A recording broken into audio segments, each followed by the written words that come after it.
who was tough as nails, and she kept me on the right path. Now, I could tell you a lot of stories.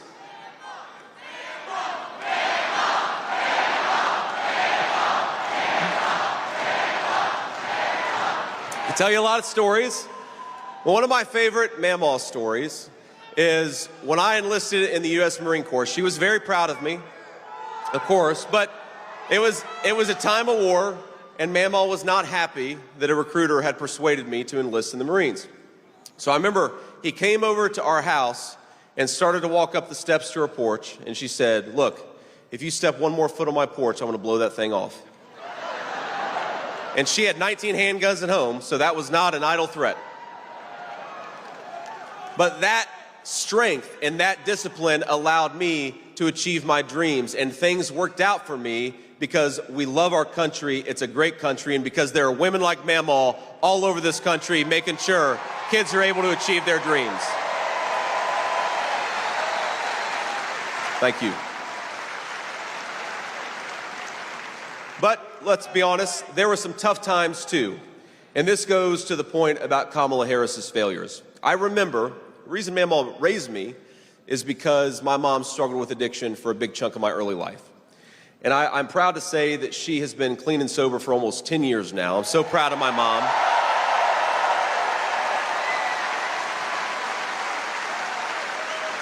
Thank you. And for all those struggling with this terrible problem of addiction, no, there is hope and there is recovery. It's worth it. You got to keep fighting for it.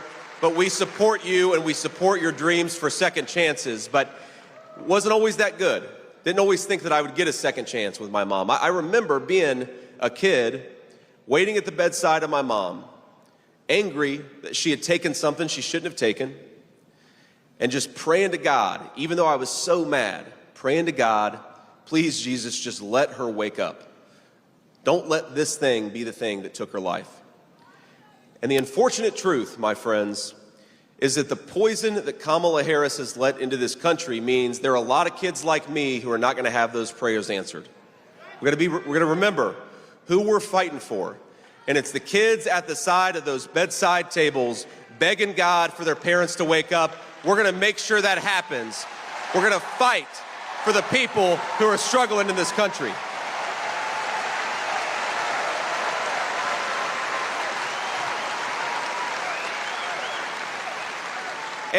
And the contrast between an America led by Kamala Harris and an America led by President Trump, it couldn't be more clear.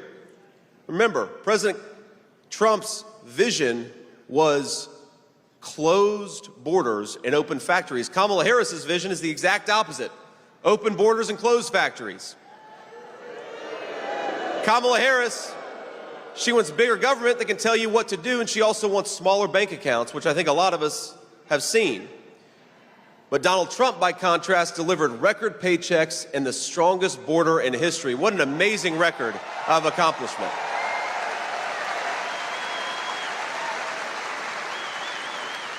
Kamala Harris wants to ban fracking and buy energy from every tin-pot dictator all over the world. Donald Trump wants to drill, baby, drill. Let's get it from our own workers and our own territory.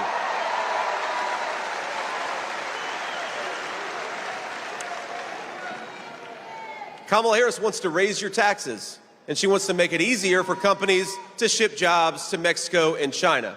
Donald Trump wants to lower taxes for hardworking families. In fact, he already did it, and we want to reward companies that hire American and buy American. It's all about protecting the workers of this country.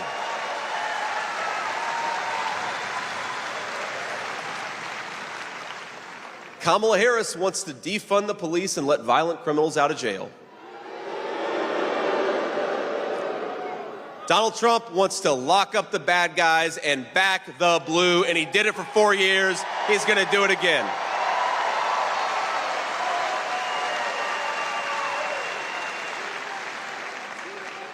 So I want to send a message out there to those who are struggling, those who are trying to make ends meet.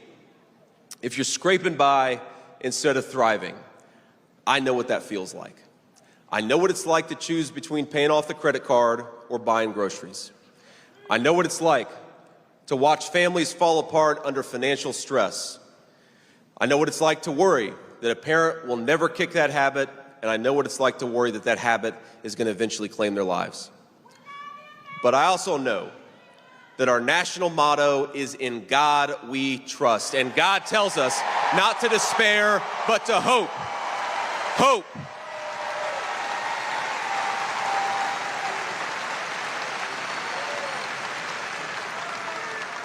And while the media likes to lie about this movement and this party, this movement of ours is about a simple idea.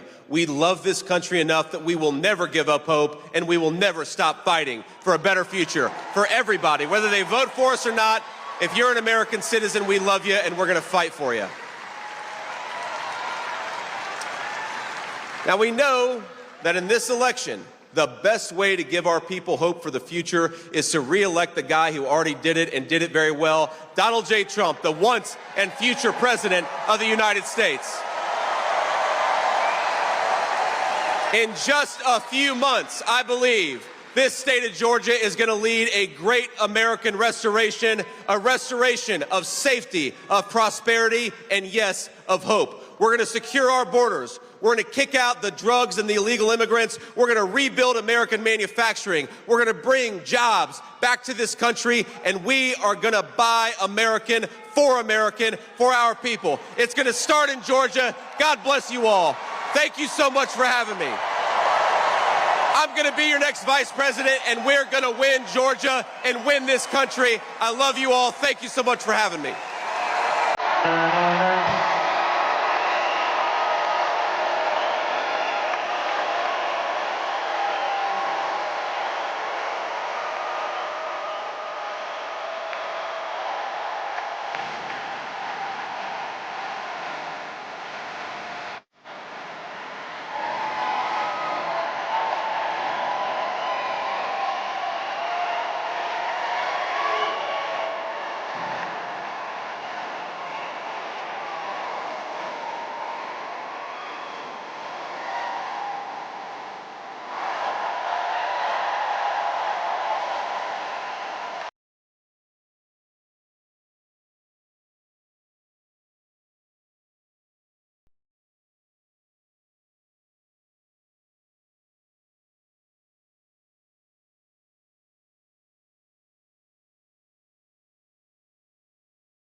That wasn't quite loud enough. Are you ready to hear from the next president of the United States?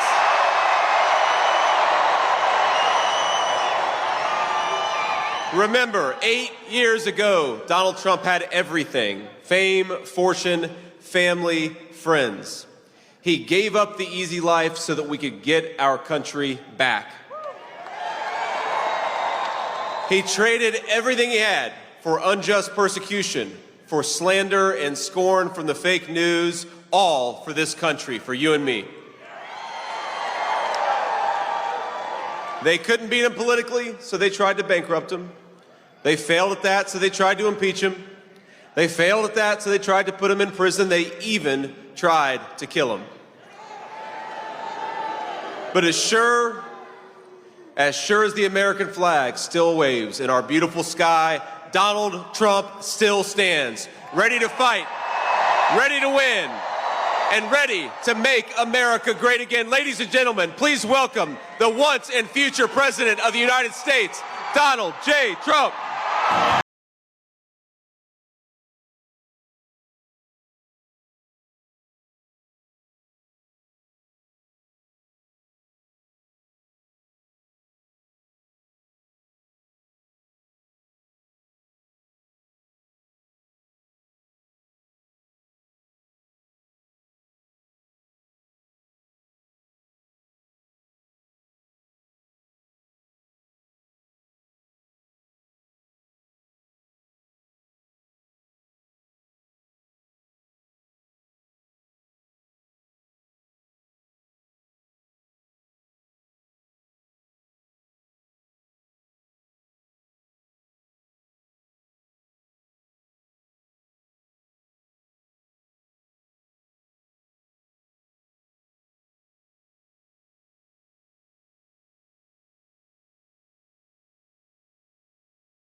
Well, thank you very much to the next Vice President of the United States, J.D. Vance. He's doing a great job. You know, they go after J.D. You know why? He's for the worker. He's for people that get out and they want to work, work, work. And frankly, they are people that have been taken advantage of, and he doesn't like it, and he's done great. He's done great. He's been everything we could have expected and much more. So, J.D., thank you very much. I appreciate it. And thank you to Atlanta.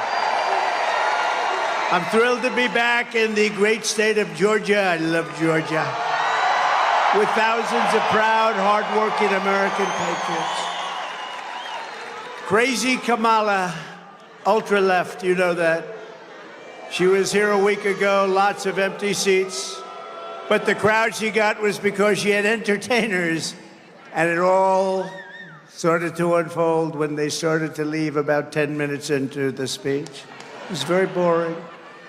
I don't need entertainers. I fill the stadium because I'm making America great again. That's our entertainment. That's our entertainment, making America great again. And I have to tell you, we have thousands of people outside, and the state was terrific, but the fire marshal, I will say, could not have been better. Thank you to the fire marshal. But the school administration stopped us from getting another 500, 600, even 1,000 people in. Thousands of people were told no, and that was okay, but we could have fit another 600 people. So I don't know anything about the school. I don't know anything about this school, but they could have allowed more people. You got people standing outside. Look at all the people outside. They could have come in. They could have come in. So we're not happy. Hello out there. And then they actually pushed the people very far away from the building where we have beautiful cameras set up for the overflow crowds, the administration of the school. So I'm not sure if I'm going to be sending anybody to this school. I'm not happy about it. If they're going to stand in the way of admitting people to our rally, just imagine what they're going to do on Election Day. We're not going to let that happen. 94 days from now, we're going to win the great state of Georgia in an epic landslide.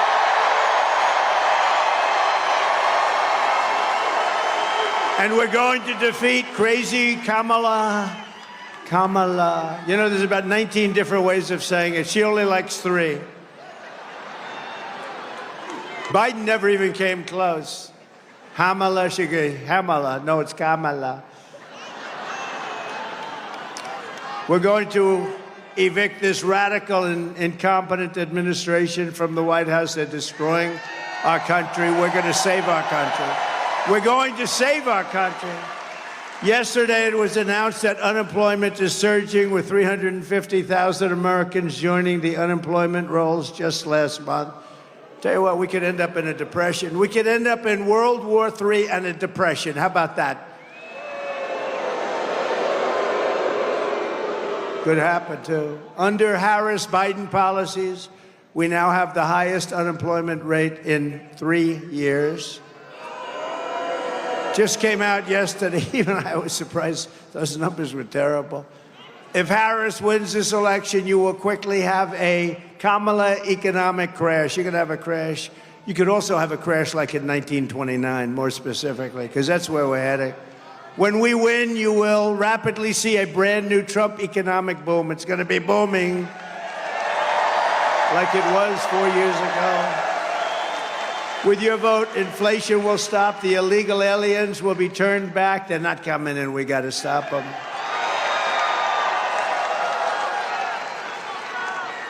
Did you see where she's now saying, oh, we had a very good border. Oh, great. They had the worst border in the history of the world. It's all misinformation. That's all they're good at, that and cheating on elections. They're very good at that. The cartels will be crushed, crime will plummet, incomes will soar, the wars will end, and the American dream will come roaring back, bigger, better, and stronger than ever before, right? Yes?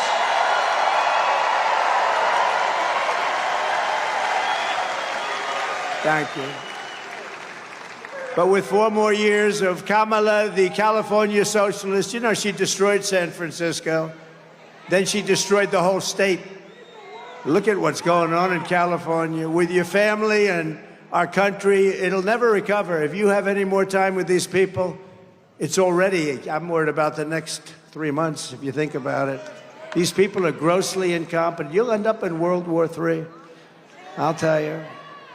And I hope I'm not right about that. You know, do you ever see the hats? Trump is right about everything. I don't want to be right about that. Her policies of open borders and double-digit inflation, inflation like we've never seen before. It's destroying middle-income families, working families, all families. Will demolish your life savings. 40 or 50 million illegal aliens will invade our country during the next 4 years if they're in. 40 or 50 million. Medicare and Social Security. You know, she said she wants to put everybody on health care. You know, that's wonderful. It's all wonderful. First of all, they shouldn't be told to come here. Many of them were fine where they were. But no country can sustain this. Social Security will buckle and collapse. The suburbs will be overrun with violent crime and savage foreign gangs. That's what they're doing. You know, they're sending all their gangs into the United States, right? Look, there's front row Joes. You didn't get into the front row. What happened to you?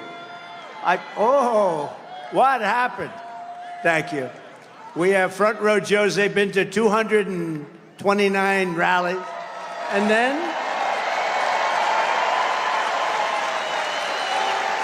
look at these people. I call them the beautiful ladies, and you're not allowed to say that anymore. It's the end of your political career. You say beautiful. You're barely allowed to say ladies, right? Because that could also be destructive. But they're beautiful, they're ladies, and they're great. And they've been to 216 rallies from North Carolina. They look great. Happily married. I got to talk to their husbands. I don't know.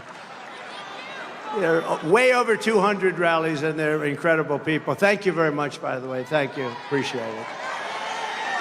Together, we will stop Kamala Harris's nation-wrecking. I'll tell you what, when you see what she's done to our nation, she's wrecking our nation. The radicalism will take back our country from the worst administration in American history. Biden was the worst president in the history of our country. She's acknowledged to be the worst vice president in the history of our country.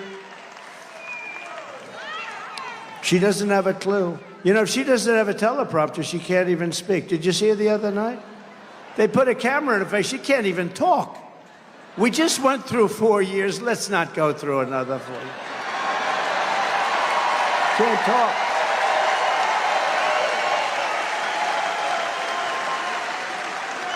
No, it's terrible. You know, by the way, I'd like to congratulate Vladimir Putin for having made yet another great deal. Did you see the deal we made? Now, look, we want to get people in. You know, we got 59 hostages. I never paid anything. They released some of the greatest killers anywhere in the world, some of the most evil killers they got, and we got our people back, but boy, we make some horrible, horrible deals, and it's nice to say we got them back, but does that set a bad precedent, Bert, right? Does that set a bad precedent, Bert? Harris has the most ultra-left-wing agenda of any presidential candidate ever in history. There's never been anybody like this. She is considered more left-wing than crazy Bernie Sanders. Look at her. She's worse than Bernie. And she happens to be really a low IQ individual. She really does. She has a very low IQ. We don't need a low IQ. President Xi of China said, oh, good, we have another one, a low IQ individual. They love dealing with low IQ. They love dealing with low IQ people, and they got them here, I'll tell you. We got them all. She is terrible. She's worse than he. I think she's worse than him. By the way, they really took it away from the guy, right? I don't feel sorry for him because he's a bad guy. You know, he's weaponized the whole thing, and nobody's ever done that in this country. But he's a bad guy. But people feel sorry for him. They did a coup. He just doesn't know it. But actually, he does know it. You know that. They said, Joe, you got 14 million votes. It's yours, but you're going to give it up. You're going to give it up right now, Joe. You're giving it up right now.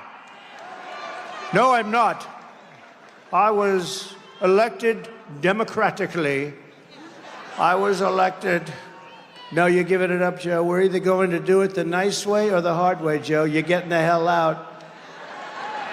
And it was the debate performance. So here's what happened in the debate. You know, we went there. It was the highest rated debate ever, and which was a great compliment. And as I left the debate stage, I took off because other people were entering the stage. You understand. I said, I don't want to confront other people. So we had a great debate. But as I left, CNN, I won't say who, but they said, that was the single greatest debate performance I've ever seen. And this went on for 2 days. They were saying how great I was. On the third day, they didn't mention that anymore. They said he was terrible. I liked it the first way better. I made him choke. Don't kid yourself. We made him choke. He was choking like a dog. He was choking. He was choking like a dog.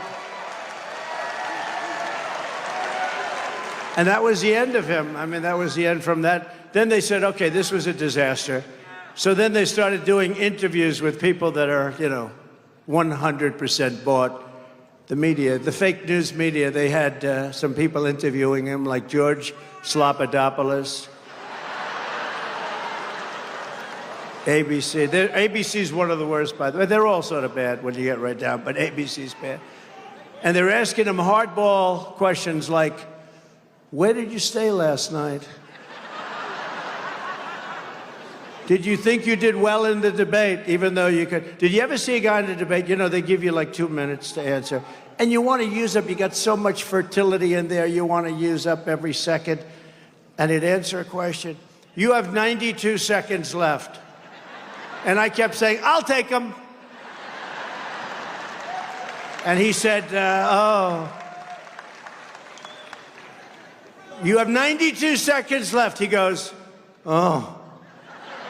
This is not what he wanted. He left a lot of time on the board. But I went right down to the last second. I didn't want to go a little bit over because I know they'd cut me. They would have cut me.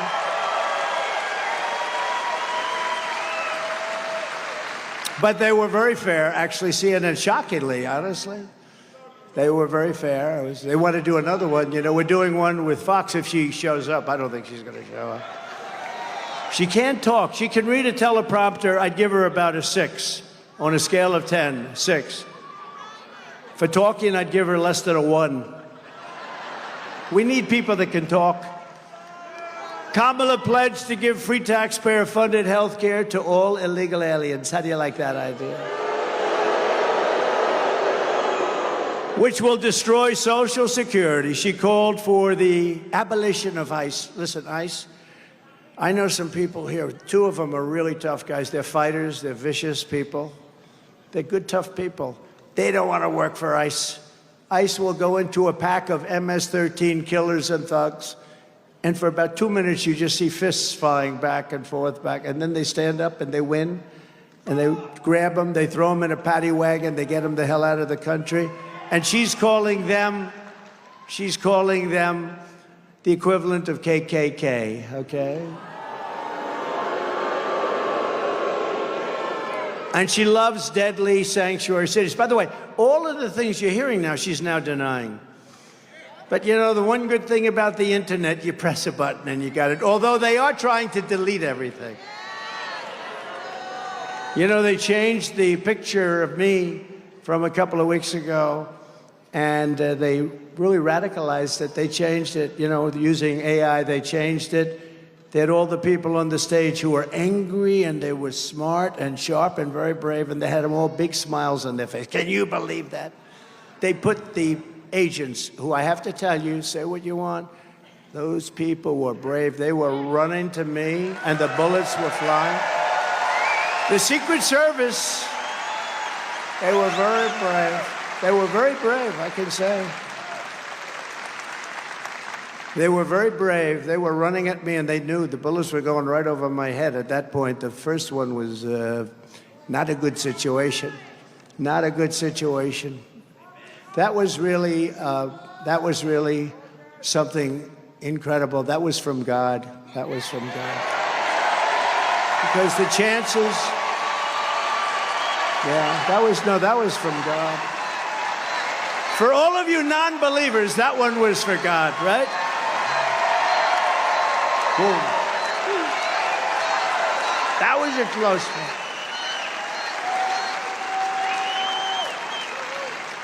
But I just want to say, while I'm here, though, they were very brave. They pounced on me.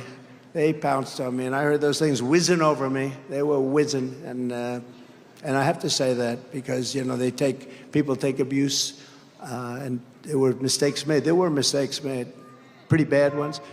But the bravery of that moment was incredible. And also that the sniper, the Secret Service, who's a phenomenal, talented shooter, one bullet from hundreds of yards away, if he doesn't hit his target, and he hit his target, boom. But from hundreds, if he doesn't hit the target, then you have Corey and a lot of other people that are dead. Corey was great. Two other great gentlemen, warriors, great Trump people. We love them. And they're really, we thought they were going to be gone too. The doctors were incredible. They did a great job, an unbelievable job. But if that sniper, and he had 5 seconds to think. He did not know about it beforehand, by the way.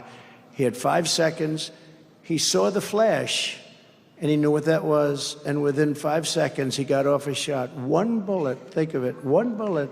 And that was the end. Otherwise, you would have had many people dead. He did a hell of a job. And that was from a very far distance. That was from basically about triple the distance. It was a much longer shot. So we want to thank him, and we want to thank all of the people in Secret Service for their bravery, because they were very brave. I mean, this was a bad thing. Very brave. But she refuses to even say the words illegal alien or radical Islamic terrorist. She says nope. And the main thing, think of this, she wants to let mass amnesty and citizenship. She wants all illegals to have mass amnesty. Everybody can. Even criminals, because many of them that are coming in are from prisons and jails and mental institutions, insane asylums. They hate when I use Dr. Hannibal Lecter as the late, great Hannibal Lecter. Oh, they go, look at all the media back there. Look at all the fake news. That's a lot of fake news. That's a lot of fake news, Bert. But she doesn't want to get involved. Look, here's a story. When a politician says something young in life, that's where they are. That's what they believe in. Defund the police, all the things that she said, that's where she would go if she ever got the chance. She's never going to get the chance. Our country will be destroyed. She's worse than Biden. She's worse than Bernie Sanders. She's Bernie Sanders, but not as smart. That's the way I view her. I said she's a dumb version of Bernie Sanders, and actually further left than him.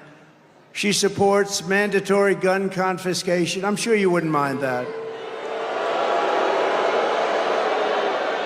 Would anybody mind if they came into your house and took away your gun or your guns? Oh, I'm shocked. I'm shocked to hear that. She's for taking away all of your guns. The problem is they won't take them away from the bad guy. The bad guy's not giving up the guns. The good guys are going to, oh, well, yes, ma'am, here's my gun, thank you. Now you're totally defenseless in your house. No, you can't do that.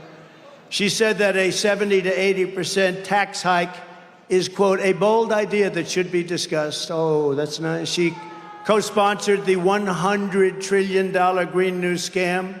She wants to abolish all oil and coal and natural gas. We want to work on wind. We want to have wind blowing. She vowed to ban fracking. She wants the government to stop people from eating red meat. She wants to get rid of your cows. No more cows. No more cows. Oh, it's serious. You know, in Europe, you smile and you think about it. But in Europe, they're sort of doing it. They don't want any cattle. She wants to get rid of gas-powered cars and replace them with all electric. They don't go far. They cost too much. They're all made in China. Other than that, they're fantastic. And I'm for electric cars. I have to be, you know, because Elon endorsed me very strongly, Elon. So I have no choice. But he knows.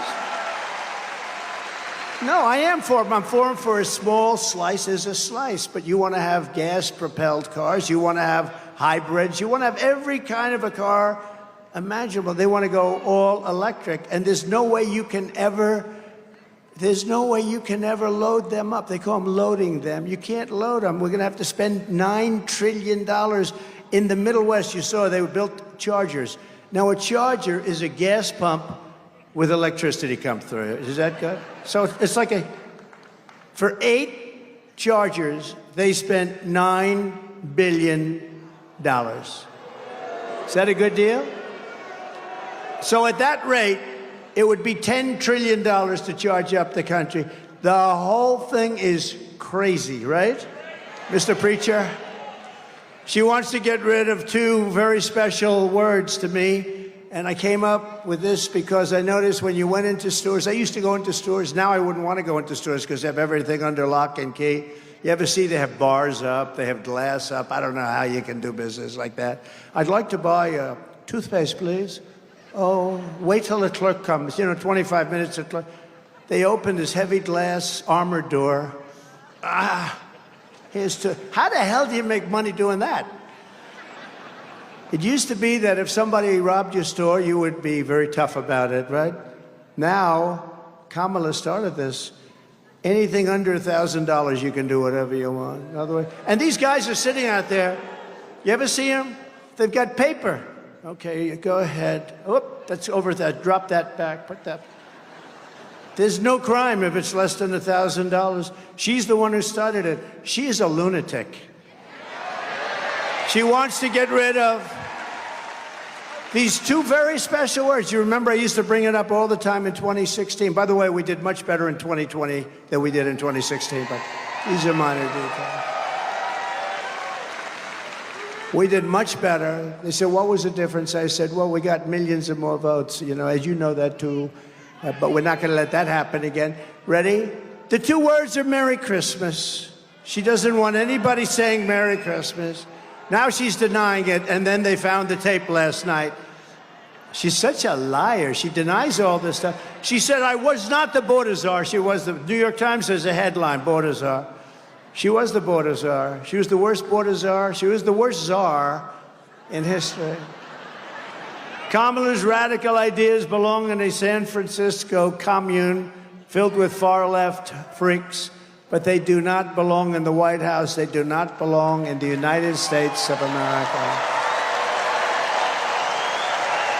This November, Georgia is going to tell Kamala that we will not let her turn America into a communist country. Remember I used to say, we will never be a socialist country. Well, I was right. They skipped socialism. I was right. I was right. It will never be a socialist country. I'd say that. State of the Union, I said, we will not ever allow our country to be a socialist country. I was right. It's gone communist. It skipped socialism. It never stopped. The train never stopped at the socialism world. The world of socialism, not a good one, but the world of communism is many times worse. Now that they've swapped out Biden, is he going to the Democrat convention? This is a big question. I'd like to go to watch Kamala get sworn in as they ripped it away from him.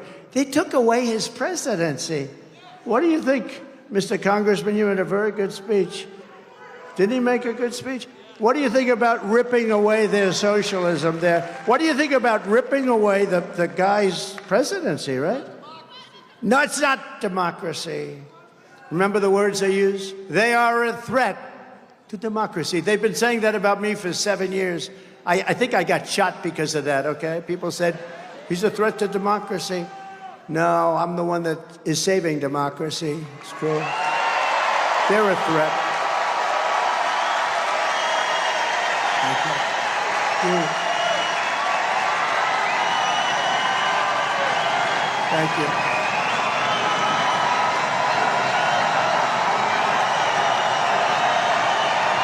Wow. That's nice. Thank you, Marjorie. No, we're saving democracy. Wow. I'm going to use that more often. I've never used that before. I'm always hitting them. I should say instead, I'm going to save democracy and get a nice big applause. It is true, though, certain phrases get amazing response, like, I will keep men out of women's sports. Now you find out I'm right. I used to use the barbells. I thought, now all you have to do is look at the boxers. This young girl from Italy, a champion boxer, she got hit so hard she didn't know what the hell hit her. It's a person that transitioned. He was a good male boxer. Yeah, he was a good male boxer. And she didn't even go down. He hit her with 2 jabs, and she said, I'm out. How crazy is it? The weightlifters are great, though, because they put a quarter of an ounce here, a quarter of an ounce here. And she goes, by the way, First Lady of the United States hates when I do this. She says, it's so damn unpresidential. I said, but the people like it. Right, Marjorie? She doesn't like it. She's a very elegant woman. She doesn't like it. Should I do it, Marjorie? So, no, our First Lady, she said, you know, your speech was great, but this weightlifting thing is so unelegant. And please don't imitate him not being able to find stairs, because every time you do it, they say it was you that couldn't find the stairs. Sure. I'm very careful, because the press is among the most dishonest human beings in history. They know. Bruce knows. The great Bruce Lavelle. Stand up, Bruce. He's been with me from before I ran. He was with me in 2014, saying that guy in New York should run. He'll be great president. That was long before I even read. I didn't even know about it. I think you might have convinced me to run. I don't know. Some of these people, you know, some people have been with me long before I ran. They would say, Trump should run. That we had Romney. Remember Romney? And they did polls. Romney and Paul Ryan, what a combination that was. Whoops, there we go off Fox. Fox just won it. No, Paul Ryan's on the board of Fox. What a mistake that was. But they had Romney and Paul Ryan. What a team that was. They got clobbered. They got clobbered. The choice in this election could not be more stark. On the one hand, you have a radical left freak. You have a candidate who is fake, fake, fake. On the other hand, you have a president who will fight, fight, fight for America. Fight, fight, fight. I will, I promise.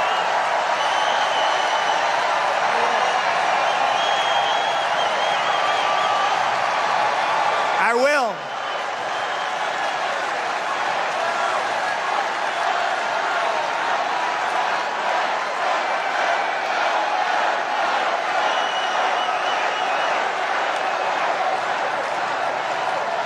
By the way, the fire marshal, I love him. Could the school people allow, there's some seats right up there. They could let him come in. I don't know what you're doing. I don't know what you're doing. Let the people come in. They're standing outside, thousands of them. Let them come in.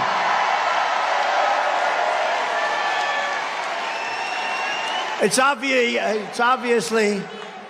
obviously, Marjorie, a very liberal school, I guess, right? I'm not happy with the school. Let them come in. They're standing. It's 95 degrees out. Let them come in. There's some seats. But they got thousands of people. They won't let them in. A Harris presidency. You know why? Because they don't want to show that we're successful. That's all it is. They don't want to show. She has to go get entertainers. They start leaving as soon as she opens her mouth. Well, Hillary used to do that, too. I remember she got Bruce Springsteen. I'm not a fan, you know, I'm not a huge fan. I have a bad trait. I only like people that like me. You know? Does that make sense? And these people like me, Bert, right? These people like me.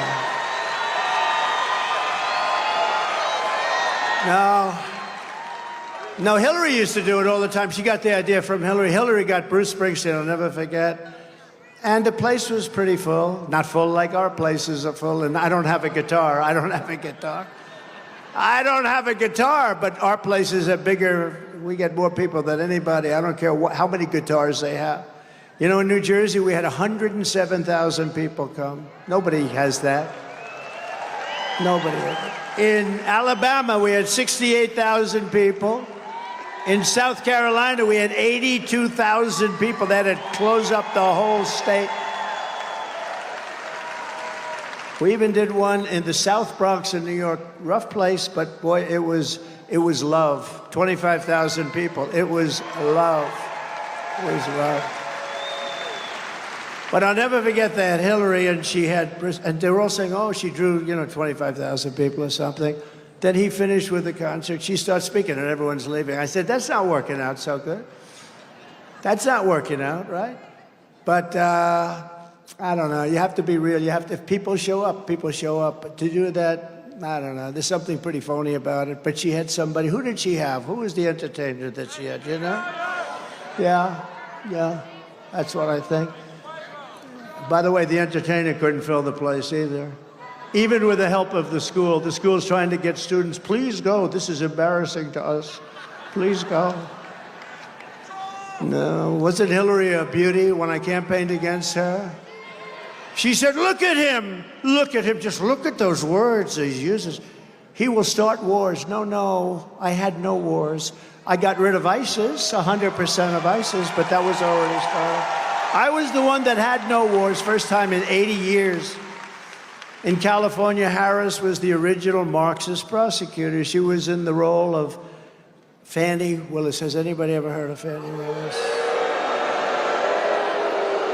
You know, Fannie Willis is a good friend of your governor. You know that? Your governor. I'm not a fan of your governor, but she was in the role of Fannie Willis or Larry Krasner, George Gascon, Alvin Bragg of New York. Oh, he goes after me. He goes after me because of the Justice Department. Never happened before. The DA of San Francisco, Harris, shielded illegal alien crack dealers from deportation. She wouldn't let them be deported. She fought like hell. She wouldn't arrest criminals of the worst kind. She wouldn't arrest murderers. She wouldn't arrest anybody. The state has gone to hell. Gavin Newsom is the worst, one of the worst guys. Gavin Newsom. But she was the one that started it. She ruined San Francisco, ruined California. As California Attorney General, she defined and redefined child sex trafficking, assault with a deadly weapon, and rape of an unconscious person raped as nonviolent. These were nonviolent crimes. We shouldn't even prosecute these people. To help spring child predators and dangerous criminals out of prison all over the state. And during the left-wing riots of 2020, you saw that, she urged her followers to donate to bail rapists and murderers out of jail while saying that the violent mobs should not stop. They should not stop. She said she was endorsing to fund the police, and she said, violent mobs, let the violent mobs keep going. Let them keep going. We love what they're doing. We love what they represent. This is the lunatic that the fake news is trying to build up to be the next Margaret Thatcher. You know, 4 months ago, she was considered grossly incompetent by the fake news. Now they're saying, oh, isn't she wonderful? Isn't she wonderful? No, she's not wonderful. So we have to work hard to define her. I don't want to even define her. I just want to say who she is. She's a horror show. She'll destroy our country. For years, she has pushed legislation to strip police officers of any protection. They have no protection. Anything they do, they get sued, they go bankrupt, they lose their house, they lose their family, they lose their pension. They ruin their lives. They want to ruin their lives. She was the worst at ruining police officers. And by the way, I have the endorsement of virtually every police organization in the United States. Almost every. And when I'm president of the United States, again, we will never defund the police. We will only overfund. We're going to overfund the police if we have to. I will always give our law enforcement heroes the protection, resources, and respect that they so dearly deserve. And like other Marxist DAs, and she was the first of them. She was horrible. She was horrible. She had a very good friend named Willie Brown. I liked Willie Brown. He knows more about her than anybody's ever known. He could tell you every single thing about her. Could tell you stories that you're not going to want to hear. Like other Marxist DAs, Kamala supports abolishing cash bail, which means bloodthirsty criminals that just killed somebody can immediately leave custody, go out and kill somebody else, which by the way, they often do. Under these kinds of woke radical left policies, Atlanta is like a killing field, and your governor ought to get off his ass and do something about it.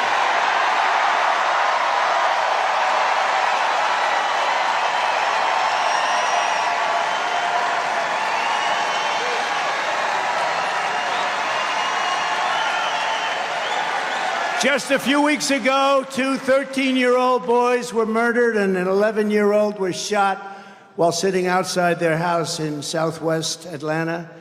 In June, a 47-year-old man, a 69-year-old woman, and a 70-year-old woman were shot in the middle of the day, shot right through the head in the food court of Peachtree Center, what a nice name, in downtown Atlanta, where you can't even walk anymore.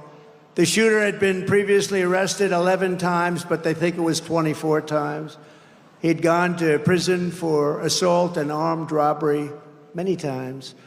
Since I was president, aggravated assaults in Atlanta are up 17%, and there's a 20% increase in shoplifting and a 90% increase in overall crime. Murders are up massively. Murders, you go to the store, I want to buy a loaf of bread, darling. You come back, ma'am, I'm sorry, but your husband's been killed. He went for bread across the street. He's been shot to death, ma'am. Nationwide, there's been a 43% increase in violent crime since I left office, including a 58% increase in rape, 89% increase in aggravated assault, and a 56% increase in stone-cold robbery. July 4th weekend in Chicago, 117 people were shot. 100, I'm not talking about I'm talking about shot. Not aimed at and missed, but I can guarantee you that number was big.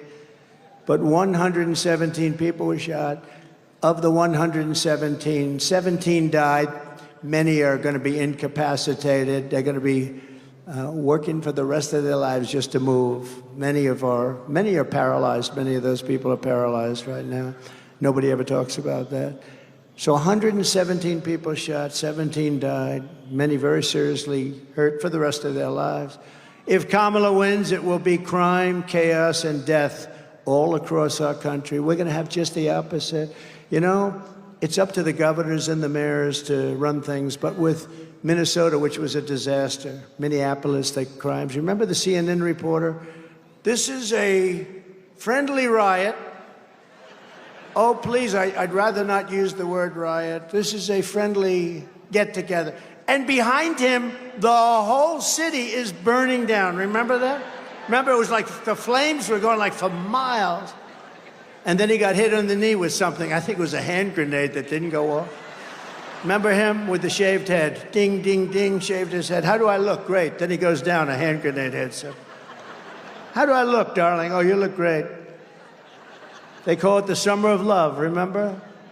They took over Seattle, 20%.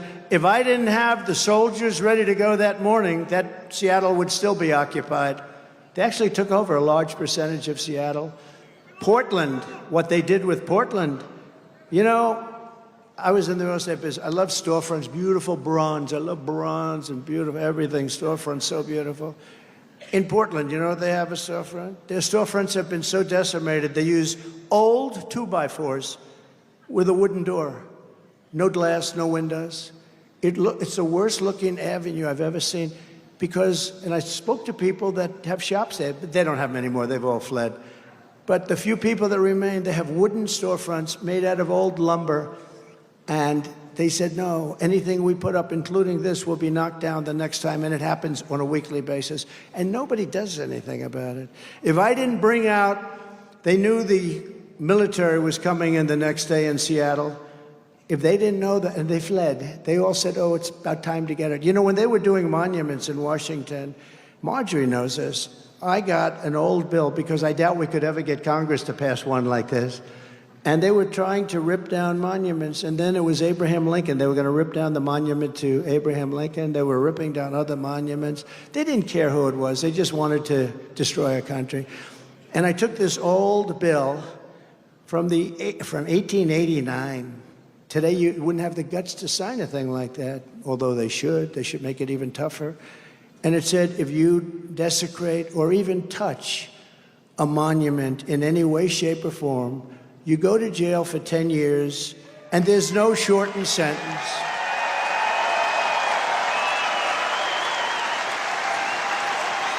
There's no shortened sentence. There's no, like, you get 9 years off for good behavior. No, it's 10 years, and you're not allowed to even do that. No judge is allowed to do it. In fact, it was so old when I had it, I'm saying, this is an old sucker. This thing is old. But I reinstituted it. It was so severe, frankly, that they didn't use it. And then I had a press conference, remember, and I announced anybody, and people were, doing lassos of those gorgeous horses and all the things up there. And yet you saw it the other day. They were doing it again in Washington, D.C. with spray paint into limestone and granite. The limestone, it's a very porous stone. I was very good at this. I was a builder, as you may have heard. And the limestone, that paint goes in there, sucks. In 100 years, you'll see that. There's nothing you can do. It just goes right in. It's very, very porous. It's sand, basically. Beautiful sand, beautiful lions, beautiful monuments, the bells and everything, desecrated. And I wonder what happened to those people. Probably nothing, right? Probably nothing. What they did tremendous damage. They did tremendous damage. But so I announced this bill, and the bill, I had a press conference to announce it. And I said, 10 years for anybody even touching any of our beautiful monuments. You know what happened? It was a beautiful sight. I saw thousands of asses, only the back, walking out of town. Some were running. They didn't want to do anything. They just wanted to get the hell out of town. And that was the end of the problem. We didn't have any more problem. We had no more problem after that. There was no problem. And that was the end. You didn't hear about it after that, Mr. Congressman, did we? Collins, good speaker he is. He's got a future. Does he have a future, Margie? I don't know. Got the look. He's got the hair. Good job. I watched. Good job. We will restore law and order to America. We will bring back public safety to the great state of Georgia, which is doing very badly in that way. And on day one, we will seal the border, stop the invasion, and send the illegal aliens back home, and we'll do it very quickly.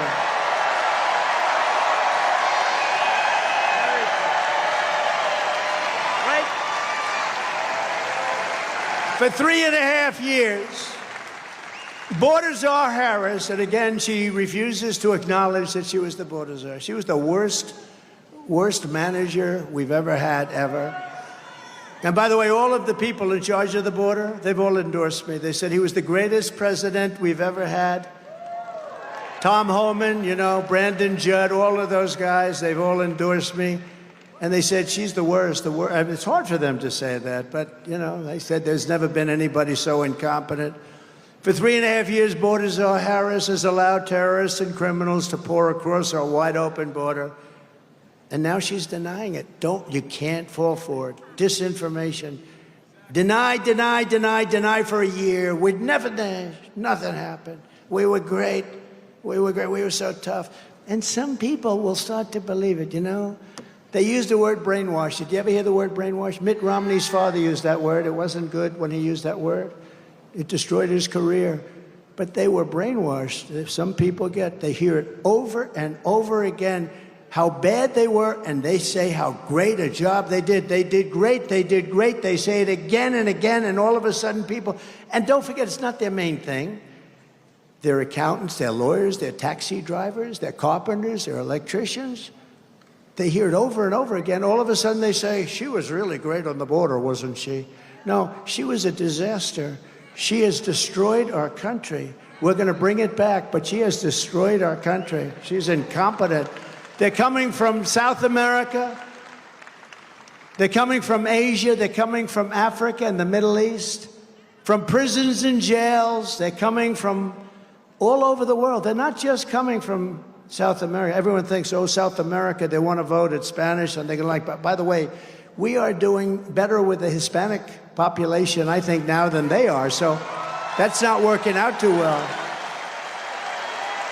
But they're coming from all over the world, not just South America. They're coming from the Congo in Africa. A lot are coming from the Congo, from prisons. Where do you come from? The Congo. Oh, what's your address? We live in prison. What did you do? Murder. Oh. Welcome to the United States of America. It's lovely to you. The only good thing is, I say this all the time, these people are so violent and vicious that are being brought into our country. They're so violent, so vicious, that they make our gang members and bad people and criminals look like the nicest people on earth. So when we see an MS-13 some person now, we say, well, they're not that bad. These are the worst people anywhere in the world coming into our country. They're coming in at levels that nobody's ever seen before. There's nothing good about it. There's nothing can be made of it. And they're actually trying to get them to sign up and vote. They don't even speak the language. They don't even know where the hell they are. They want them to sign up and vote. And we have the head of our great Republican Party here, and he is not letting it happen wherever you may be. Right? Wherever you may be. Doing a great job. You know that, right? They're coming in, and they're trying to sign them up. Because I used to say, like, only two reasons this could be happening. They hate our country, or they're stupid. Well, they're not stupid, because anybody that can cheat on elections that good is not stupid. And they do, I really believe they do, to a certain extent, hate our country, because, you know, why? But I never really talked about the third reason, because it's so sinister. But they want to sign these people up to vote.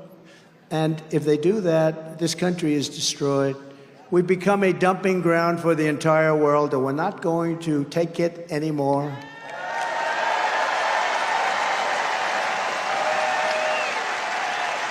Just a few months ago, right here in your state, I met with the devastated family, what a beautiful family, of Laken Riley, the brilliant 22-year-old nursing student, top of her class, who was out for a jog on the campus of the University of Georgia when she was assaulted, beaten, and horrifically killed. Her family was, I mean, look, they'll never be the same, incredible family. Kamala Harris let in the savage monster who murdered Laken Riley. He was an illegal alien who was in Border Patrol custody, but under Harris's policies, instead of being deported immediately and fast, he was set free into America. Please enjoy your stay. Laken's blood is on Kamala Harris's hands, and she was in charge of the border. But there are many, many people like that. Laken is not the only one. Kamala is responsible for the death, as though she was standing there watching it herself. She was responsible, and for so many more. 3 days after releasing Laken's killer into the United States, Harris went on television and lied to the American people, saying the border is secure. Quote, the border is secure. What kind of a politician lies to Americans about keeping the border open while precious young girls are being assaulted and killed? And Laken is one where the press was, I mean, very strong on it, but there are thousands of people that are being killed and being criminalized and victimized by these people that are pouring into our country. I call it migrant crime. We now have migrant crime in our country. It's a new form of crime. It's called migrant crime, and it's vicious, and it's really bad. Kamala Harris should not be asking for your vote. She should be begging Laken Riley's family for forgiveness, and Joe Biden never would mention her name.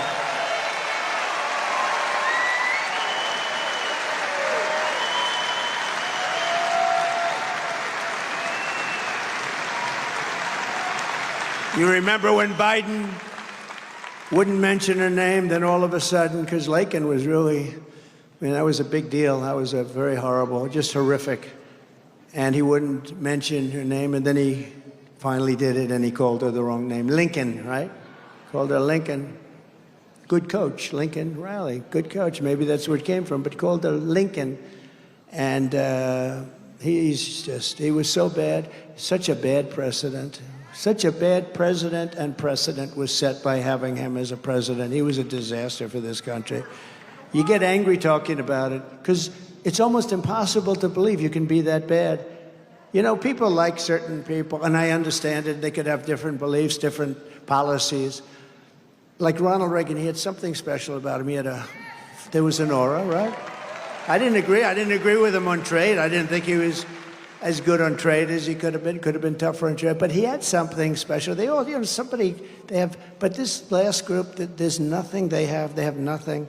I call him Crooked Joe for a reason. He's crooked. I also call him Sleepy Joe. He's sleepy, he's crooked, he's incompetent, he's dumb. And she's worse. She's worse. If Harris wins, a never-ending stream of illegal alien rapists, MS-13 animals, and child predators will flood into your communities. If I win on day one, we will begin the largest deportation operation in American history.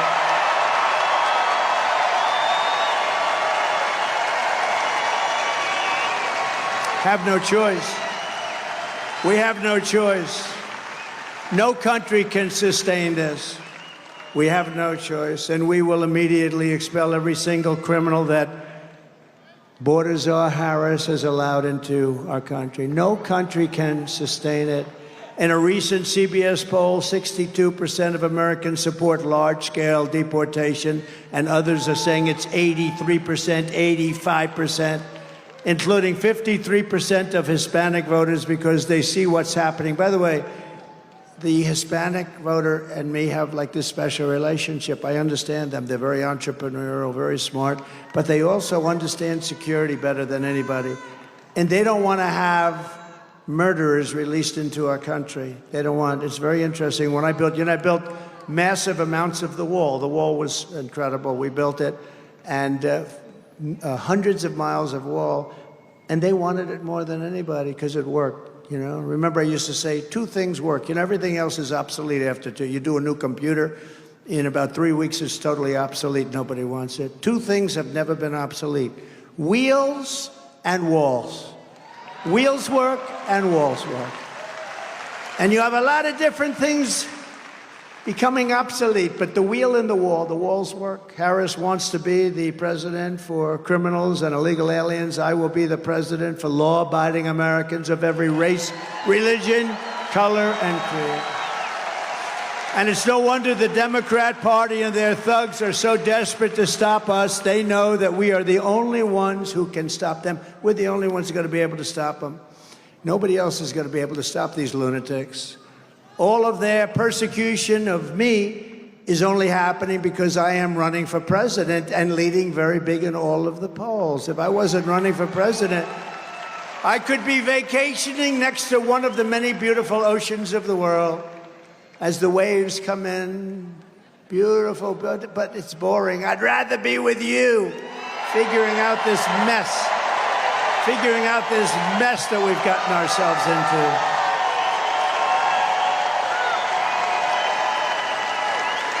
We're going to figure it out. We've got it figured out. Thank you. Thank you.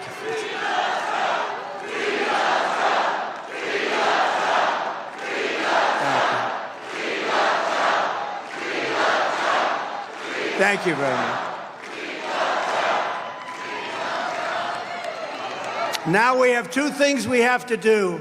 We have to vote, and we have to make sure that we stop them from cheating, because they cheat like dogs. I don't know if you've heard, but the Georgia State Election Board is in a very positive way. This is a very positive thing, Marjorie. They're on fire. They're doing a great job. 3 members: Janice Johnson, Rick Jeffries, and Janelle King. 3 people are all pit bulls fighting for honesty, transparency, and victory. They're fighting. Are they here? Where are they? Where are they? Where are they? Thank you. What a job. Thank you. Thank you. Wow. But we have a couple of other members that aren't so good. We have some that aren't so good, but these 3 are really doing the job because they don't want to see this happen. That will destroy our country.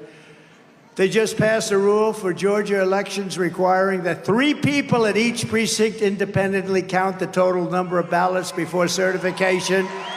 Who could be against that? Who could be against it? Thank you, Janice, very much. That's really amazing. Thank you all. Thank you all. Those are great people. I'd say brave, but I mean, to you, it's like that you got to do what you have to do, right? It's not like a question of brave. They said I was brave 2 weeks ago. I had to do what I had to do. It's not like brave, right? It's just we do the right thing. Go. Thank you. My courage was contagious. Well, your courage is contagious, too. Thank you. Thank you. Nice.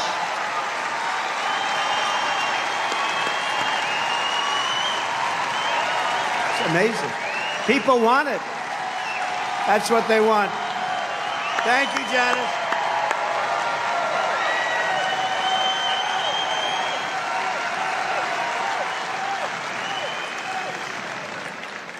That's great.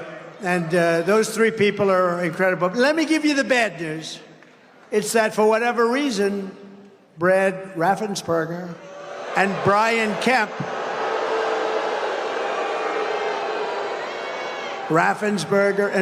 Kemp, your governor, who I got elected, by the way. If it wasn't for me, he would not be your governor. I think everybody knows that. He's a very disloyal person, isn't he? Very disloyal. But these two are doing everything possible. Plus, your attorney general would like to see him show up and do something. But, I mean, look at the love and adulation and applause, because this is like a poll. This is like a poll. We have thousands of people. That's better than going out and paying $500,000 to have some pollster go out and poll 212 people. Look at this. Look at the love they have for Janice. That's what people want. They want to have honest elections, and they want to have strong borders, you know? Very simple. But your governor, Kemp, and Raffensperger are doing everything possible to make 2024 difficult for Republicans to win. What are they doing? I don't know. They got something in mind, you know? They got a little something in mind. Kemp is very bad for the Republican Party. He wouldn't do anything. You know, we have Burt Jones over here. We have Burt Jones. All he wanted in the Senate was to have a special resolution passed, and it was all done. Every senator wanted it. Every Republican wanted it. And we have Senator Beach here someplace, too. Where is Senator Beach? Oh, I can't forget him. We can't forget him. A warrior, you know that, and many others in this group. But all they wanted was to have just a special. We want to go over the election. We want to look, because there's too many things. And the governor wouldn't sign it. And I knew he would, because I got him elected. I sent a young guy over to his office. Would you please have him sign this? And the kid came back. He said, sir, he won't sign. Of course he will. I got him elected. Give me a break. Of course he will. No, he wouldn't. And then I said, well, go back over. Tell him it's for me. It's a good thing, not a bad thing. They want to look into possible election fraud. Wouldn't you say, Senator, that's a good thing, right? They want to look into election fraud. It comes back, sir, I said it was for you.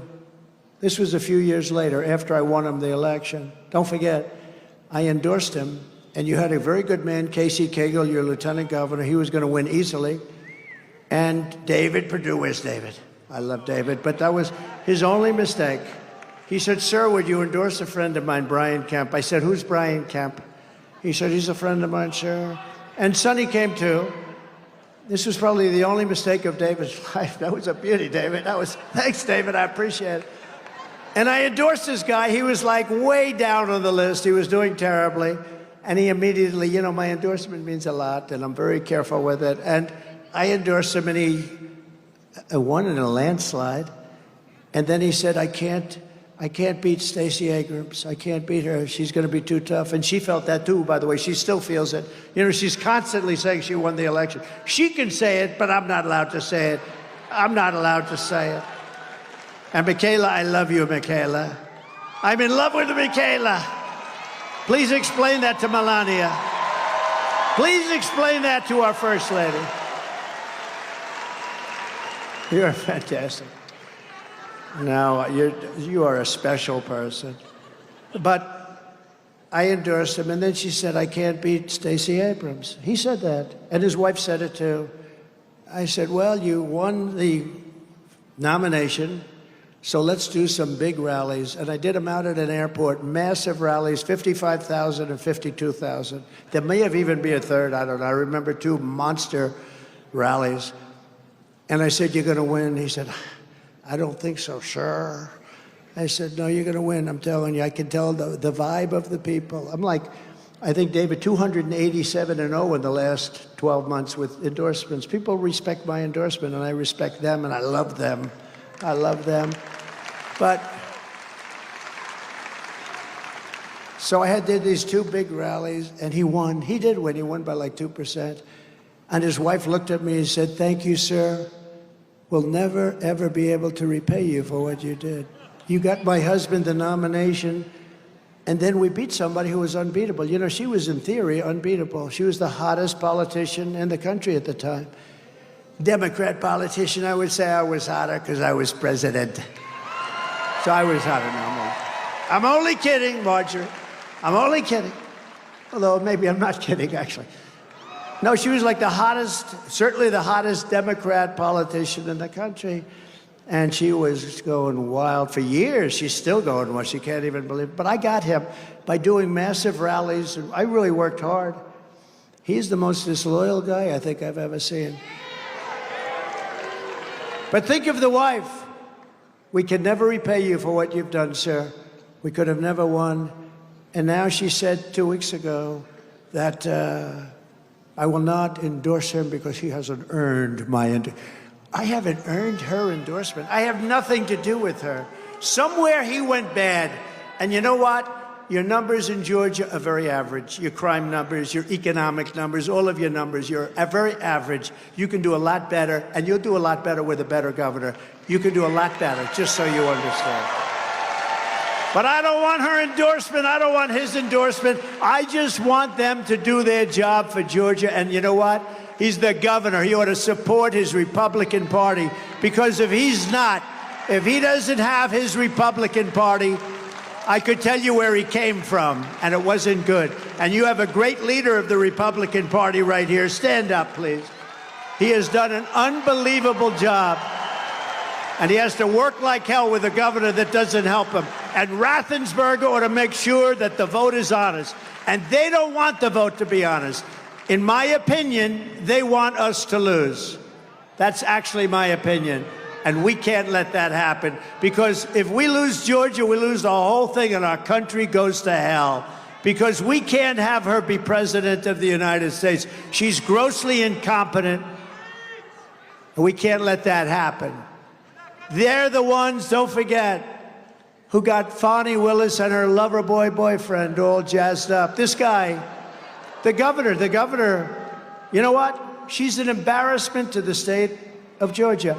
He's the governor of Georgia. He ought to do something. Many, many people, their lives have been, forget about me, many people, I'm used to it. It's true. I'm used to fake crap that goes on with these politicians. But many, many people, their lives have been destroyed because of Fani, F-A-N-I, Fani. You have to pronounce it Fani. It's called Fanny. You have to pronounce Fani. I don't know how she gets. She should add a little U in there someplace if she wants people to call her. No, her and her lover, right? Lover boy Wade. She hired him because of experience. Paid him almost $1 million a year for experience. He's got great experience. He never did a thing like this in his life. He knew nothing about it. The only thing he knew about was something else. He knew about that. That's all he knew about. He didn't know a damn thing. Do you know him? Have you ever met him? Yeah, a couple of times. You ever see the phone records, phone calls being made at 3 o'clock in the morning, like every single night? Phone call from her house. And he said, "No, not well. I don't know her well." No. And this governor, I assume, I don't know, he could straighten it out because his state has become a laughingstock over it. And you know what? I love this state. I won this state twice, in my opinion. Once I won, and I did much better the second time. And Bert knows it, and Beach knows it, and everybody else knows it. He could have ended the travesty with a phone call because I did nothing wrong, and neither did all of those good people that are being persecuted. People in their 80s, they signed something, you know, because they see what's going on. I guarantee if I took a vote of this audience, if I said, "What do you think?" I won't do that. You know, they'll come and indict you if you say that, right?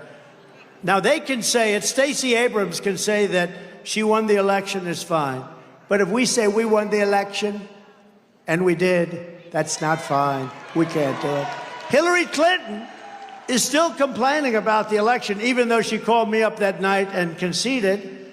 But Hillary Clinton is constantly complaining about it. Nothing happens to her. We have two sides of justice, and we can't do it anymore. We have to get back to making America great again. We don't have time for this nonsense. I mean, Fani wanted to indict a certain U.S. senator who had nothing at all. He's saying, why are they calling me? I won't use his name because I don't want to hurt him. But she wanted to indict, and somebody along the way stopped her from doing it. She had many, many more people. She was going to indict almost everybody that came into the state for a visit. But Kemp doesn't want to end it because he's a bad guy, he's a disloyal guy, and he's a very average governor. Little Brian Kemp. Bad guy. But think of it. I got this guy, just think, and then that's it. I got this guy nominated, I then got him elected. Without me, he doesn't get nominated and he doesn't get elected. He had no chance of winning either one, and all he had to do is sign something where the Senate would like to look at election integrity. This is an honest man. That's an honest man. They were all honest. They were looking at something very legitimate. And this bad guy said, I'm sorry, sir. I can't do it. I called him. And I said, Brian, they're looking at election integrity. Is there anything you can do? I'm sorry, sir. I can't get involved in that. I said, but Brian, you don't understand. This is a good thing, not a bad thing. I'm sorry, sir. I can't get involved. I've had you up to here, Brian. I've had you up to here. He's a bad guy, and he's not doing this country a good service. People are looking at Georgia with Fani and her lover and all of the other things, saying, what the hell is going on in Georgia? What the hell is going on? The radical left Democrats rigged the presidential election in 2020, and we're not going to let them rig the presidential election in 2024.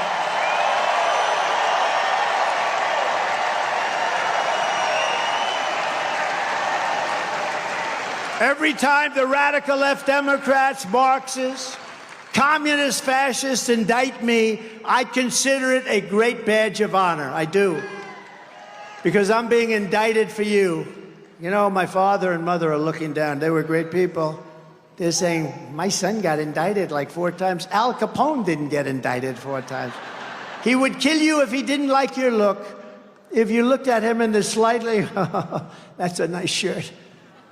Scarface, Al Capone, the most evil man. He didn't get indicted like Trump. I got indicted for what? I'm protesting an election that was rigged. This guy didn't get indicted. My father would say, but Alphonse Capone didn't get indicted. He killed hundreds of people. If he took you out for dinner, even you, see you two guys, would you stand up with the MAGA black, please? Stand up, please. Look at these two guys. Who the hell is going to mess? Who's going to mess with that? MAGA black. MAGA black. I love them. I like them better than you, Bruce. Now, those are 2 tough cookies. But if Alphonse Capone didn't like you because you insulted him slightly at dinner, that was the end of you fellas, I have to tell you. And he didn't get like me. Think of it. How crazy is the world? And thank you for being here. You're good-looking guys. Better looking than Bruce, I'll tell you right now. Much. Stand up, Bruce. Never forget, thank you. But never forget, our enemies want to take away my freedom because I will never let them take away your freedom. They want to silence me because I will never let them silence you. And in the end, they're not after me, they're after you. I just happen to be standing in their way. So I want to introduce a few warriors, if I could, please. And they're incredible people. They really are. And, you know, every night I do this where I get in trouble because I'm always leaving somebody out. I'm leaving a congressman out. I'm leaving a guy. It's brutal. So I end up going on the internet and thanking him, and I love him and all the stuff, or her. But, you know, it's always tricky. But I know these are people that are here, and I want to just thank them for joining us. Your great Lieutenant Governor, who's really great, Burt Jones.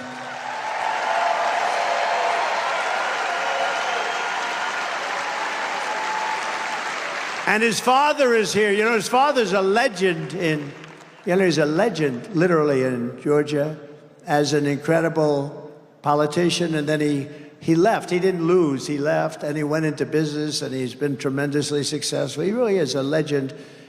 His name is Bill Jones. Does anybody know Bill Jones? Bill? Where is Bill? Good. I saw him backstage. He's fantastic. Representative Mike Collins. Thank you, Mike. Thank you very much. Thank you, Mike. Thank you. Where is the preacher that was back there talking to me? Where is he? Huh? Because he went with your father. Oh, your father's smart. I always said that. Stays with those preachers. Rick Allen and Marjorie Taylor Greene. Thank you, Rick. Thanks, Rick. Great job, Rick. Thank you, Marjorie. You know, I've known Marjorie from the beginning, and she's an amazing political person. I don't like to say politician. She's beyond that. She's really loved and respected by so many people. And in Washington, when she calls, they get very nervous. Oh, please. She's fantastic. So I thank you both for being here. Appreciate it. And a future congressman, he'll be one of your best. He's been with me for 8 years. And, you know, he always wanted to be a congressman. Then his district opened up, and he said, do you think I could do it? I said, you have my complete and total endorsement. Brian Jack. Brian Jack. Great guy. He's going to be a great congressman. And it's what he wanted to be. And he's fantastic. You guys are going to love Brian, right, Marjorie? You're gonna... Also, we alluded to him and talked about him, but I'm going to talk about him very positively. He was really a great senator. He was a great man in so many different ways. He was respected more than anybody. I mean, everybody respected him in Washington. Very successful businessman that he ran for office, a little bit like the Trump schedule of events. But he was really a fantastic person in Washington, somebody that I was very close to, David Perdue. David, thank you.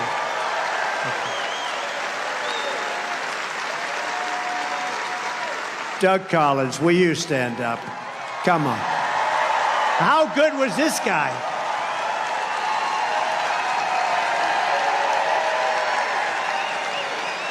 That's fantastic. See, I'm glad I spotted him. I would have been in big trouble if I didn't mention him. I'm glad. You know, they give me a few names. Who the hell writes these lists out? These people, somebody's getting me in big trouble. It wasn't that way when I had Brian Jack doing this, I'll tell you. I got lucky.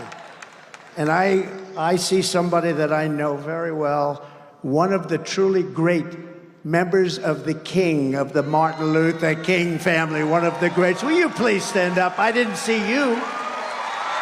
My friend from the beginning, I would have been in such trouble. If I didn't mention you, I would have been in big trouble. Thank you, darling. One of the truly great people. And been with us from the very beginning, I would say, right? Very beginning. Thank you, darling. Boy, am I glad I'm looking over this audience. I don't like this. I'm telling you, this would not have happened if Brian Jack were doing it, which he did for many years. Agriculture Commissioner who's done a fantastic job, Tyler Harper. Tyler, thank you very much. Fantastic. Thank you. And John King, Insurance and Safety Fire Commissioner. John, thank you. Great job, John. Labor Commissioner Bruce Thompson. Bruce? Thank you, Bruce. Public Service Commissioners, Bubba. I love Bubba McDonald. I love that name. I want to change my name. And Fitz Johnson. Thank you both. Thank you both. And Alveda. Good. They did have your name down, Alveda. I would have been in trouble if I didn't pick, but I picked it even with. And Richard Wood, Superintendent of Schools, who I hear does a great job. Richard, thank you. Thank you, Richard. Pastor Benny Tate of the Rock Springs Church. Benny, thank you. Bernie Carrick. Does anybody know Bernie Carrick? Where's Bernie? Stand up, Bernie. He's the cleanest man in this room. You know that. Bernie's a great guy. He was a great commissioner in New York. He's a fantastic man. A well-known local artist with a beautiful painting, Art Lanta. Where is Art? Oh, wow.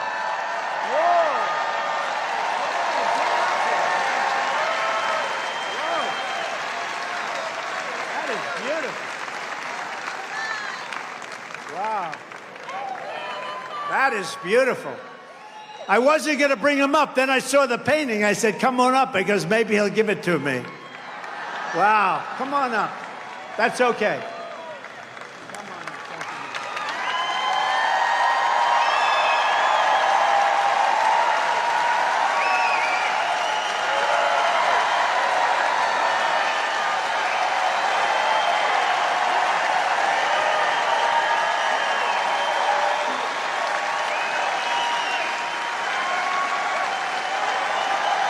Is that good?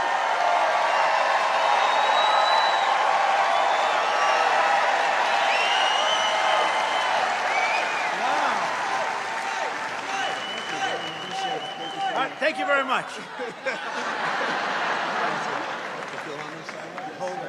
Wow, that's fantastic. Wow.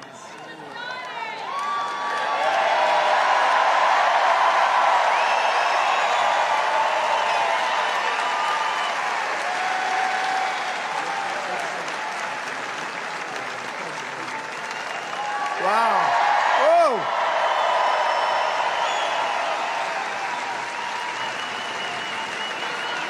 Good. That's a real artist. I brought him up because I thought he was going to give it to me. He didn't give it to me. He just got me to sign it. I got nothing out of that. Hey, Michaela, I know you spoke. Just come up for a second. Come in. This young woman, I walked into, I don't know what the hell restaurant it was, but I walked into this restaurant, and we do it very quietly. We don't announce it. That's for, you know, security reasons, everything. I walked in. She's behind the counter, and she didn't know I was coming. And she goes, it's President Trump. She looks at me, it's President Trump. You saved my college. And I said, how the hell do you know that? She said, you are, this one is so smart, so sharp. She grabbed me. She gave me a kiss. I said, I think I'm never going back home to the First Lady. You were supposed to keep that quiet. See, now, for the average politician, that's death. For me, I don't care. I just want to tell you, you are an unbelievable person with a great personality. You lit up the whole room. You lit up the whole room. I said, weeks later, I'd go, who is that person that was so incredible? She knew everything about me. She had no idea I was coming. She knew everything about me. And you know, the historically black colleges and universities, I gave millions and millions, billions of dollars to. They kept coming back, and I said, why are you doing this? And we gave them long-term funding. And she knew that because she said her college, which was, she loved her college. She said it was so great, right? You loved it. The illustrious CAU. Yeah, that's right.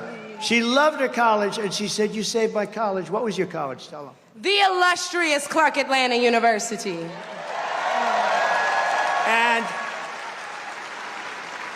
And it was so impressive, and I felt so good, because she really did. She really said, I said, did you like the college? She said, no, I loved that school. I loved that college. And that's what it's all about. But you are an incredible person. I think you have a tremendous future. I really do. Thank you. And I'll do whatever I can to help you, okay? Thank you, Dad. Thank you very much for that. Great job. Thank you. You want to say something else? Man, No. you know, I thought I was done.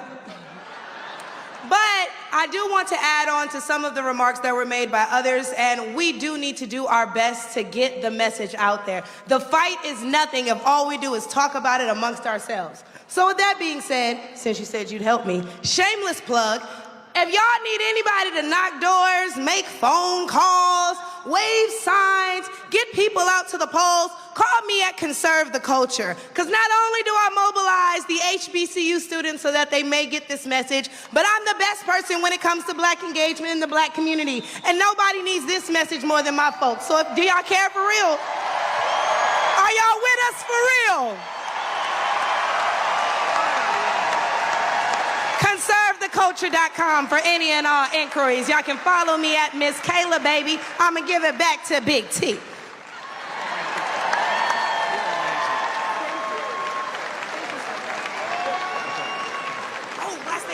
And last thing, make sure you guys tune in to my podcast dropping soon on the Patriots Prayer Network. Thank you all.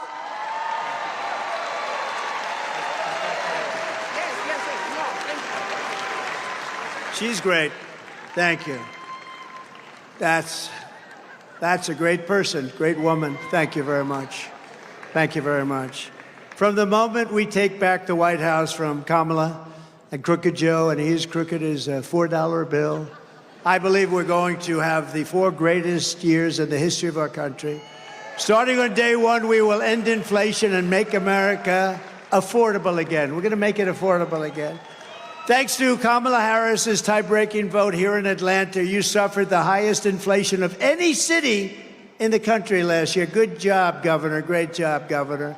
Under Kamala, the typical Georgia family has lost $28,000 in inflation and to inflation hikes. To bring down the prices of all goods, we will stop the Biden-Harris war on American energy. American energy is such a big deal. We will drill, baby, drill. We'll get that number down. We'll bring energy prices down. Everything else will float with it. We will terminate the Green New Scam, and I will end the Biden-Harris electric vehicle mandate right on day one. It will be ended. We will pass massive tax cuts for workers, and that includes no tax on tips, Michaela. To further protect Georgia workers, I will revoke China's most favored nation's trade status. I will pass the Trump Reciprocal Trade Act. If China or any other country makes us pay a 100 or 200% tariff, we will make them pay a reciprocal tariff of 100 or 200% right back. You heard us, we heard you. It's an eye for an eye. We'll take in a fortune, and they'll stop doing it before I even arrive at the Oval Office shortly after we win the presidency. I will have the horrible war between Russia and Ukraine settled, and I will prevent, and I'm the only one that's going to do it, 100% will prevent World War III, which is very close to happening. I will restore peace through strength, and in my next term, we will build a great Iron Dome missile defense shield over our country. A dome like none other, like nobody has ever seen before, and it will all be made in the USA, and much of it will be made in the great state of Georgia. And I will not cut 1 cent from Social Security or Medicare. I kept that promise 4 years ago, and I will keep it again. And seniors will not pay taxes on Social Security.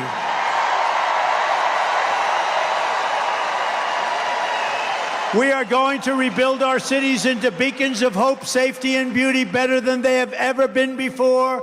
We will take over the horribly run capital of our nation in Washington, D.C., and clean it up, renovate it, rebuild our capital city so there's no longer a nightmare of murder and crime. We're going to stop the murder and crime. You go down from your state, you end up getting mugged, murdered in our capital. It'll be run tough and strong by our great police officers, but rather, we will become the most beautiful capital anywhere in the world. I could say again, but it's been so badly run for so long, I almost don't want to say again. On day one, I will sign a new executive order to cut federal funding for any school pushing critical race theory, transgender insanity, and other inappropriate racial, sexual, or political content onto the shoulders of our children. And I will not give 1 penny to any school that has a vaccine mandate or a mask mandate. And I will keep men out of women's sports, if that's okay. If Kamala Harris gets in, the travesty that is taking place at the Paris Olympics will come to America when we host the Los Angeles Olympics. And by the way, which I was president, we happened to get it. I was the president. I also got you a thing called the World Cup, which is coming very soon. I might as well say it myself because nobody else will say it. But I got them both, and you're going to have a lot of fun with it, I hope. Harris is a radical trans activist, and she is the candidate of letting men beat up women in the name of tolerance. But you look at what's happening over in Paris. It will never happen here. I will never let it happen. I will get all males off your daughter's soccer teams and volleyball teams and get them out of your locker rooms once and for all. That's going to be cleaned up, and we will fight to make sure that the LA Olympics protects women and protects girls. I will fully uphold the Second Amendment, and we will protect innocent life, and we will restore free speech in our country. We don't have free speech any longer. And very importantly, I will, and this is so, to me, so important, what we've been through in this country, I will secure our elections. Our goal will be one-day voting with paper ballots, proof of citizenship, and voter ID. But until then, Republicans must win. We want a landslide that's too big to rig. Too big to rig. If you want to save America, get your friends, get your family, get everyone you know and vote. Vote early, vote absentee, vote on election day, do whatever you want, but you have to vote. And if you want to help us ensure election integrity, please sign up, protectthevote.com, protectthevote.com.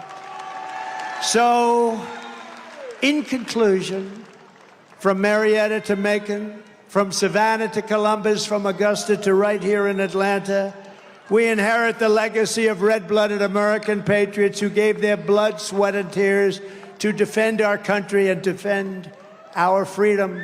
We stand on the shoulders of American heroes who crossed the ocean, settled the continent, tamed the wilderness, laid down the railroads, raised up those great, big, beautiful skyscrapers, won 2 world wars, defeated fascism and communism, and made America into the single greatest nation in the history of the world.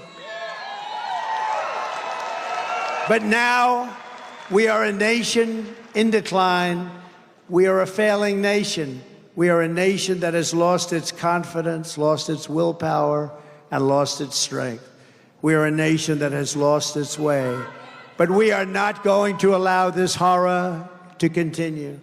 Less than 4 years ago, we were a great nation, and we will soon be a great nation again.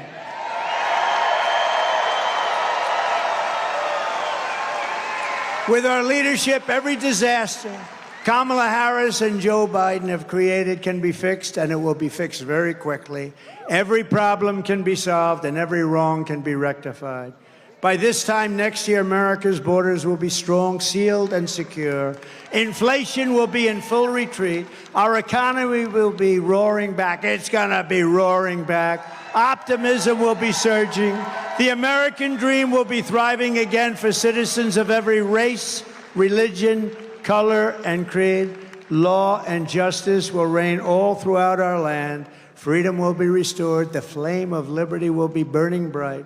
Joe Biden and Kamala Harris, the worst administration in the history of our country, will be a fading memory of the past. And our great silent majority, including the once forgotten men and women of our country, will be the one shaping America's magnificent future when I am the 47th President of the United States.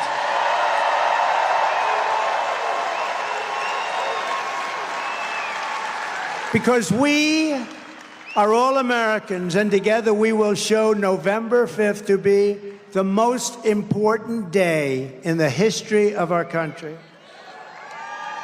We are one movement, one people, one family, and one glorious nation under God, and together we will make America powerful again. We will make America wealthy again. We will make America strong again. We will make America proud again. We will make America safe again. We will make America free again. And we will make America great again. Thank you, Georgia. God bless you all. Go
Thank you very much, everybody.